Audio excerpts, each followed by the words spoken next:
दोस्तों, कभी कभी हम जो सुनते और समझते हैं वह पूरी तरह सत्य नहीं होता। आपने कई महापुरुषों की बातें सुनी होंगी, कई बुद्धिमानी पुरुषों और गुरुदेवों की बातें सुनी होंगी। उनका कहना यह होता है कि सांसारिक जीवन मोह और माया से भरा हुआ है। हमारे रिश्ते, हमारा धन, हमारी इच्छाएं, ये सब बस माया जाल है और जीवन का असली लक्ष्य तो मोक्ष है, मुक्ति है। हमें आध्यात्मिक जीवन की ओर बढ़ना चाहिए। जब भी आप उनकी बातें सुनते हैं तो आपके मन में एक प्रश्न उठता है और वह प्रश्न यह है, क्या हमारा सांसारिक जीवन जीना व्यर्थ है? क्या हमें केवल आध्यात्मिक जीवन जीना चाहिए? क्या हमें खुद की खोज करनी चाहिए? क्या हमें संसार के सुख का आनंद नहीं लेना चाहिए? जो लोग इस सांसारिक जीवन में फंसे हुए हैं, क्या उनका जीवन पूरी तरह से व्यर्थ है? किसी को अपने माता पिता के लिए धन कमाना है तो कोई अपने परिवार को सुखी देखना चाहता है। कोई अपने बच्चों की चिंता में दुखी है तो कोई अपने लिए कुछ करना चाहता है, नाम कमाना चाहता है। कोई अपनी प्रेमिका को खुश रखना चाहता है, कोई अपने प्रेमी को पाना चाहता है। कोई बड़ा आदमी बनना चाहता है तो कोई राज करना चाहता है, कोई साधारण जीवन जीना चाहता है। इसी प्रकार हम सभी के तरह तरह के सपने हैं, तरह तरह के विचार हैं। हम सभी को अपने जीवन में कुछ ना कुछ तो चाहिए ही, परंतु ये सभी बुद्ध पुरुष जब हमारे सामने आते हैं तो हमारे इन सपनों को तोड़ मरोड़ के रख देते हैं। जब कहते हैं कि सांसारिक जीवन व्यर्थ है और खुद को जानो, खुद को पहचानो, आध्यात्मिकता की राह पर चलो, तब उस वक्त हमारे मन में, हमारे मस्तिष्क में तरह तरह के विचार उत्पन्न होने लगते हैं। तब हमें यह समझ नहीं आता कि आखिर हम सांसारिक जीवन जिए या फिर आध्यात्मिक जीवन। आखिर हम क्या करें? आपके साथ भी कभी न कभी ऐसा तो हुआ ही होगा। क्या आपके भी मन में ऐसे कोई प्रश्न हैं तो आप हमें कमेंट में जरूर बताइएगा। चलिए आगे बढ़ते हैं और इसके पीछे की वास्तविकता को जानते हैं, और इन सब के बीच हमें जीवन में संतुष्टि कैसे मिलेगी, हम पूरी तरह से खुश कैसे रह सकते हैं। क्या हमें सब कुछ छोड़कर एक बौद्ध भिक्षु की तरह सब कुछ त्याग कर आनंद मिलेगा? हमारे रिश्ते, पैसा कमाने की इच्छाएं, परिवार के साथ संबंध, हमारे दोस्त, क्या ये कुछ मायने नहीं रखते? दोस्तों, वास्तविकता तो यही है कि आप उन बुद्ध पुरुषों की बातों को अच्छी तरह से समझ ही नहीं पा रहे, क्योंकि वो कहना कुछ और चाहते हैं और आप उनकी बातों का मतलब कुछ और ही निकाल रहे हैं। आप उनकी बातों से कुछ और ही समझ रहे हैं। महात्मा बुद्ध खुद ही कहते थे कि उन्हें गरीबी पसंद नहीं है। वे यह कहते थे कि आपको सफलता प्राप्त करने के लिए आर्थिक रूप से सक्षम बनना आवश्यक है। इसका मतलब है कि जब तक आप गरीब हैं और आपके पास आर्थिक साधनों की सामग्री नहीं है, तब तक आप अपने आत्मा की खोज में आगे नहीं बढ़ सकते। और ठीक उसी के विपरीत संपन्नता और अमीर होना भी आपके आध्यात्मिक मार्ग की बाधा बन जाती है। कई महापुरुषों ने, कई बौद्ध पुरुषों ने अपनी बातें बहुत ही सीधी और सरल भाषा में कही है, लेकिन हम सभी उन बातों का अर्थ कुछ और ही निकाल बैठते हैं। हम सभी उनकी बातों को समझ नहीं पाते, क्योंकि उनकी बातें रोजमर्रा की जिंदगी से बिल्कुल अलग होती है। वे लोग कहना तो कुछ और चाहते हैं, लेकिन हम में से ज्यादातर लोग उनकी बातों का मतलब कुछ और ही निकाल लेते हैं और उसे अपने जीवन में उतार कर हम अपना पूरा जीवन पूरी तरह से बर्बाद कर लेते हैं। चलिए इसे कहानी के माध्यम से समझते हैं। एक बार की बात है, महात्मा बुद्ध नगर वासियों को उपदेश दे रहे थे। महात्मा बुद्ध कह रहे थे कि संसार के माया जाल में मत फंसो, संसार से ऊपर उठो। संसार से ऊपर उठकर ही तुम संसार को जी सकते हो। संसार में जो फंस गया, जिसने अपनी बुद्धि का इस्तेमाल नहीं किया, वो व्यक्ति जो समय पर अच्छे कर्म नहीं करता और बुरे कामों में जुट जाता है, वह आने वाले समय में बड़े दुखों का सामना कर सकता है, क्योंकि उसके बुरे कर्म ही उसके दुखों का कारण बनेंगे। इसलिए आप सभी इस संसार की मोह माया अर्थात इच्छा, लालच, क्रोध इत्यादि को ध्यानपूर्वक देखते हुए अपने कर्म करें। इतना कहकर महात्मा बुद्ध ने अपना उपदेश समाप्त किया और वहां से चले गए। महात्मा बुद्ध जब ये उपदेश दे रहे थे तो वहां पर उस नगर का सबसे धनी व्यक्ति वहीं पर मौजूद था, और उस व्यक्ति पर महात्मा बुद्ध की बातों का बहुत गहरा असर पड़ा। उसका मन अब संसारी जीवन में नहीं लगता था, वह संसारी जीवन से हटने लगा था। अब उसे अपना सब कुछ किया हुआ व्यर्थ नजर आने लगा था। देखते ही देखते कुछ ही सालों में उसका सारा व्यापार चौपट होने लगा था।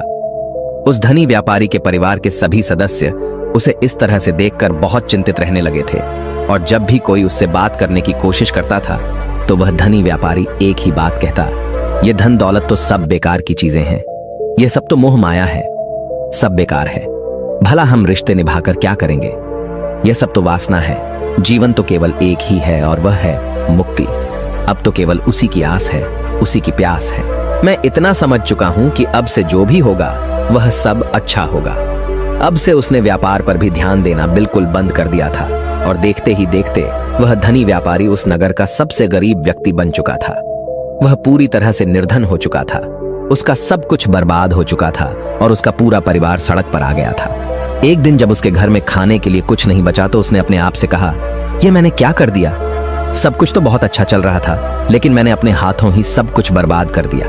आज मेरे परिवार का हर एक सदस्य भूखा है, उनके पास खाने के लिए कुछ नहीं और मैं उनके लिए कुछ नहीं कर पा रहा। वह यह सब सोच ही रहा था कि तभी उसे याद आया कि उसने महात्मा बुद्ध की बातों में आकर अपना जीवन बर्बाद कर लिया। न तो उसे मुक्ति मिली और न ही धन। वह सोच रहा था, मैं तो कहीं का नहीं रहा। थोड़े थोड़े भोजन के लिए भी आज मुझे रोज मरना पड़ता है। हर रोज मुझे मेहनत करनी पड़ती है, तब जाकर मेरे परिवार को 2 वक्त की रोटी मिल पाती है। अपने परिवार की इस तरह से बुरी हालत देखकर उससे रहा नहीं गया। वह बहुत चिंतित रहने लगा था। वह बहुत परेशान हो चुका था। एक दिन वह अपने घर से भाग गया। रास्ते में जब वह आगे बढ़ रहा था तब उसके मन में ख्याल आया कि वह कहाँ जाएगा, किससे मदद मांगेगा, आखिर अब उसका साथ कौन देगा। तभी उसे याद आया कि उसे महात्मा बुद्ध के पास ही जाना चाहिए, क्योंकि बुद्ध के कारण ही आज उसकी यह हालत है। उसके हालात के जिम्मेदार तो वही है। मैं तो सीधा सीधा अपने मार्ग पर जा रहा था, लगातार अपने व्यापार में उन्नति कर रहा था, लेकिन जब से मैंने उनकी बातें सुनी तब से मेरा मन विचलित हो गया। मुझे समझ नहीं आया कि मैं जो जीवन जी रहा हूं क्या वह सत्य है, या फिर जो वह जीवन जी रहे वह सत्य है। उनकी चिकनी चुपड़ी बातों में आकर मैंने अपना सब कुछ बर्बाद कर दिया। मेरे हालात के जिम्मेदार तो वही हैं, इसलिए मुझे उनके पास ही जाना चाहिए। अपने मन में क्रोध लिए 2 दिनों की लंबी यात्रा करके महात्मा बुद्ध के पास पहुंचा और क्रोध में आकर महात्मा बुद्ध से कहता है, हे बुद्ध, आपको कोई ज्ञान नहीं, न ही आपने सत्य की प्राप्ति की है। आप तो केवल भोले भाले लोगों को फंसाना जानते हैं, अपनी चिकनी छुपड़ी बातों में उन्हें बहलाना जानते हैं। आप लोगों के सीधे पर का फायदा उठाकर अपनी प्रसिद्धि और अपनी प्रशंसा करवाते हैं। आप हमें ऐसे सपने दिखाते हैं जो कभी पूरे नहीं हो सकते। मैं भी ऐसा ही एक सीधा साधा व्यक्ति था और मैं उस नगर का सबसे बड़ा धनी व्यक्ति था। आपसे मिलने से पहले सब कुछ ठीक चल रहा था। मेरे पास धन की कोई कमी नहीं थी, सारे ऐशो आराम थे, सारी सुख सुविधाएं थीं। लेकिन जब से मैंने आपका उपदेश सुना, मैं आपसे इतना प्रभावित हो गया कि मैंने आपकी बातों को ही मानना शुरू कर दिया और वो सारी चीजें छोड़ दी जो मुझे संसारी जीवन से जोड़ती थीं।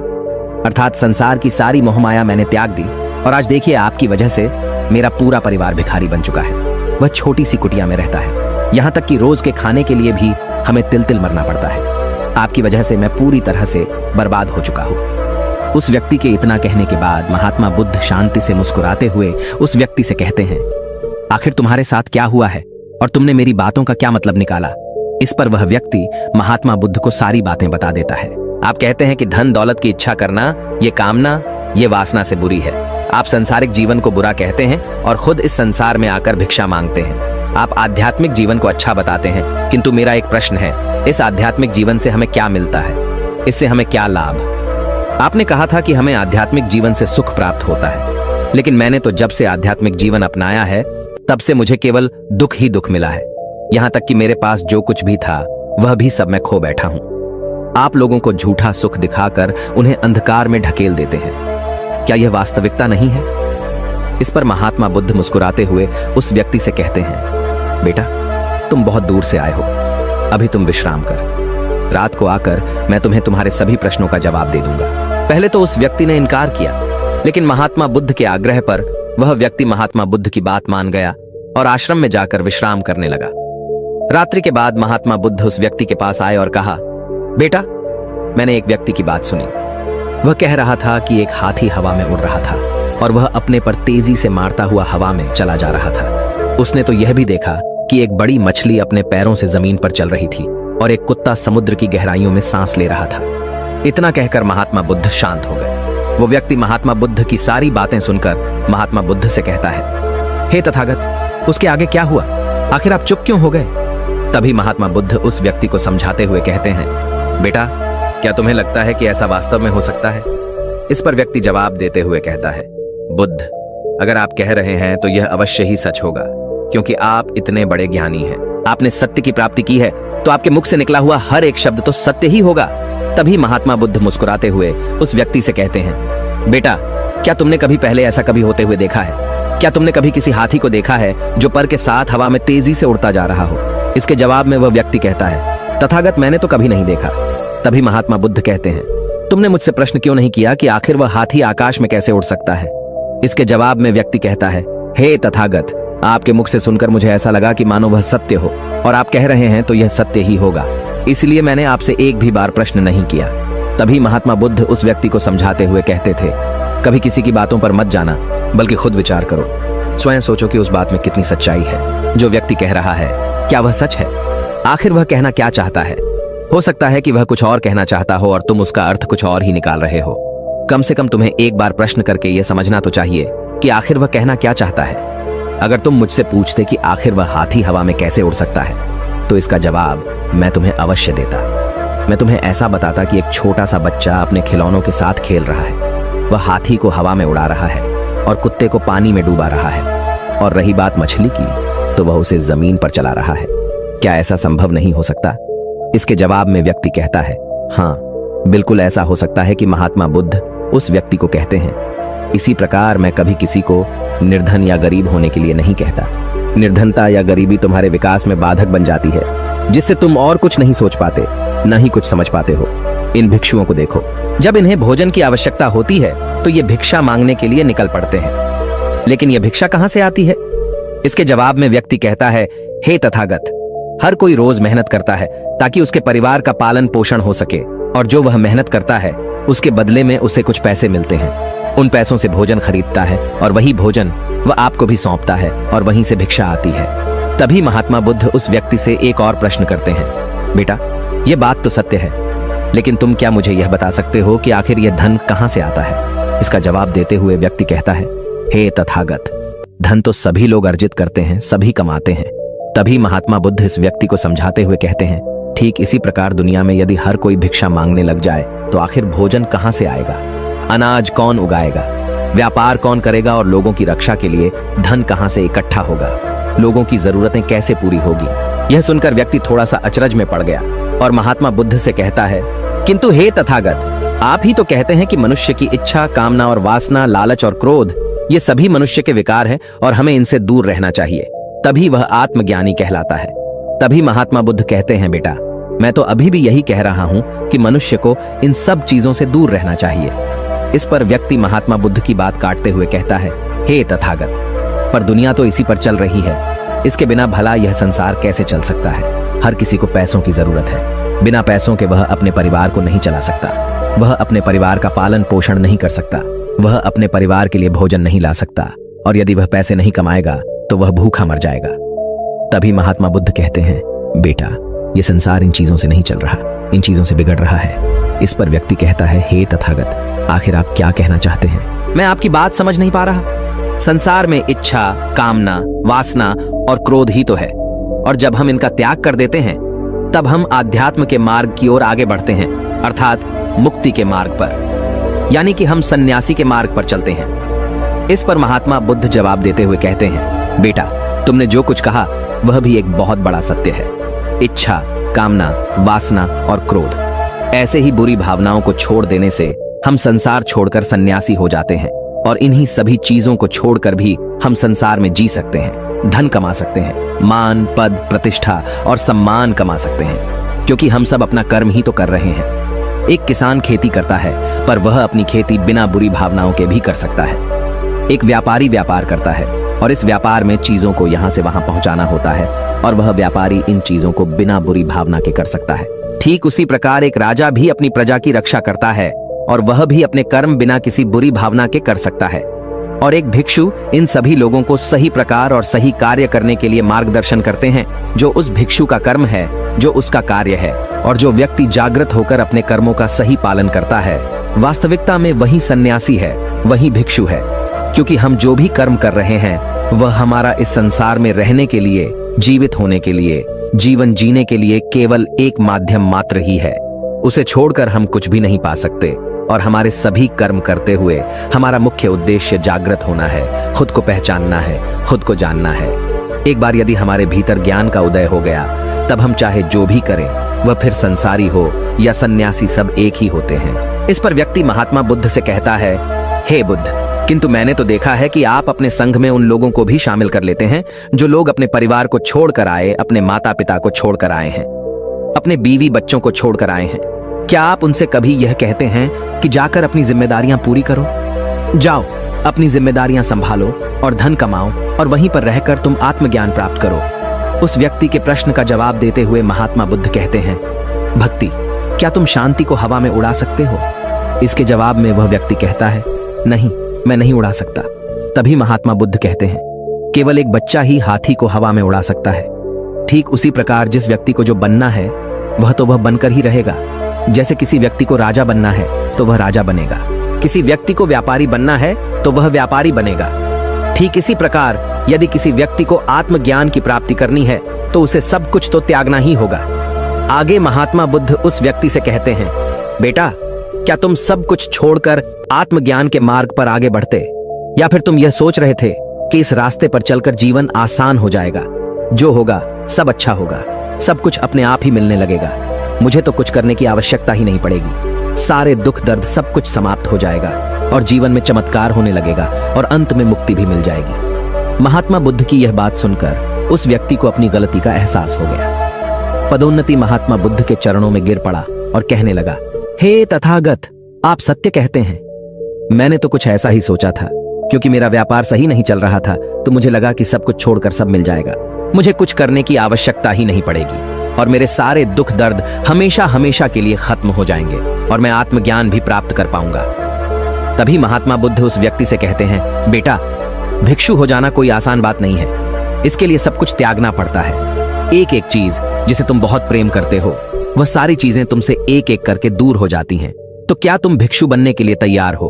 क्या तुम सब कुछ छोड़कर आध्यात्म के मार्ग में आगे बढ़ना चाहते हो? इसके जवाब में व्यक्ति कहता है, हे तथागत, मुझे मेरी गलती का एहसास हो चुका है, मुझे भिक्षु नहीं बनना, मैं तो व्यापारी ही ठीक हूं, मैं तो अपने संसारी जीवन में ही ठीक हूं। परंतु अब भी मेरे मन में एक प्रश्न शेष बचा है, अगर आपकी आज्ञा हो तो वह प्रश्न भी मैं आपसे पूछना चाहूंगा। तभी महात्मा बुद्ध उसे आज्ञा देते हैं। इस पर व्यक्ति कहता है, हे तथागत, आप ही तो कहते हैं कि धन नहीं कमाना चाहिए, पद, प्रतिष्ठा, अहंकार हमें दुख की ओर ले जाते हैं और संसार में यही तो है और क्या है। यदि हमें संसारी जीवन जीना है तो हमें यह सब तो करना ही पड़ेगा। तभी महात्मा बुद्ध मुस्कुराते हुए उस व्यक्ति से कहते हैं, क्या तुम्हें भूख लगी है? इस पर व्यक्ति कहता है, हाँ तथागत, मुझे बहुत भूख लगी है। तभी महात्मा बुद्ध उस व्यक्ति को भोजन करवाते हैं। उसे भरपेट भोजन खिलाने के बाद महात्मा बुद्ध उस व्यक्ति से कहते हैं, लो और खाओ, ये सब तुम्हारे लिए ही है। इसके जवाब में वह व्यक्ति कहता है, तथागत, मैं पहले ही बहुत ज्यादा खा चुका हूं, अब मुझसे और नहीं खाया जाएगा, मेरे पेट में अब थोड़ी भी जगह नहीं रह गई है, यदि मैंने और अधिक खाया तो मेरा पेट दर्द करने लग जाएगा और फिर मुझे तरह तरह की परेशानियां होने लगेंगी, मैं परेशान हो जाऊंगा। तभी महात्मा बुद्ध मुस्कुराते हुए उस व्यक्ति से कहते हैं, बेटा, मैं भी तो तुम्हें यही समझाने का प्रयास कर रहा हूं कि जितनी जरूरत है उतना ही खाओ, उतना ही धन कमा जितने की तुम्हें आवश्यकता है, क्योंकि हर चीज जब हद से ज्यादा हो जाती है तो वह नुकसान जरूर पहुंचाती है। फिर वह चाहे धन हो, चाहे इच्छा, चाहे लालच या फिर कामना या वासना, सब कुछ हद से ज्यादा आपको नुकसान ही पहुंचाएगा और यह सब आपको केवल दुख ही देंगे। इसलिए इन्हें नियंत्रण में रखना चाहिए। जितने की हमें आवश्यकता है उतना ही हमें चाहिए, और जब आप इसे नियंत्रण में रखते हैं तो यह कभी आपको दुख नहीं दे पाएगा, आप हमेशा सुखी रहोगे।